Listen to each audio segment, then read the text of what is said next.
ಕಾಪು ಪುರಸಭೆ ವ್ಯಾಪ್ತಿಯಲ್ಲಿ ಈ ಹಿಂದೆ ಅಭಿವೃದ್ಧಿಯಾದ ಕೆರೆ ಸದ್ಯ ನಿರ್ವಹಣೆ ಇಲ್ಲದ ಕಾರಣ ಅಭಿವೃದ್ಧಿ ಮಾಡಿ ಕೆಲಸವೆಲ್ಲವೂ ಕೂಡ ನೀರಿನಲ್ಲಿ ಹೋಮ ಮಾಡಿದಂತಾಗಿದೆ ಎಂದು ಸ್ಥಳೀಯರು ದೂರ್ತಾ ಇದ್ದಾರೆ.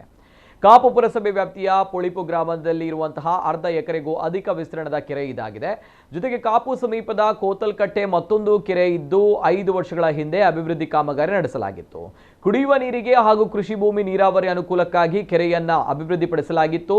ಸದ್ಯ ಈ ಕೆರೆಯ ಪಂಪ್ ಸೆಟ್, ವಾಟರ್ ಫಿಲ್ಟರ್ಗಳು ನಿರ್ವಹಣೆ ಇಲ್ಲದೆ ಮಣ್ಣು ಹಿಡಿದಿದೆ. ತುಕ್ಕು ಹಿಡಿದ ತಡೆಬೇಲಿ, ಕೆರೆಯ ಸುತ್ತ ಬೆಳೆ ಮರ ಗಿಡಗಂಟಿಗಳಿಂದ ತಡೆಗೋಡೆಗಳಿಗೆ ಹಾನಿ ಉಂಟಾಗಿದೆ. ಕೆರೆಯನ್ನ ದುರಸ್ತಿಗೊಳಿಸಿ ಗ್ರಾಮಕ್ಕೆ ಸ್ವಚ್ಛ ನೀರು ಸಿಗುವಂತೆ ಮಾಡಿ ಎಂದು ಗ್ರಾಮಸ್ಥರು ಆಗ್ರಹಿಸಿದ್ದಾರೆ.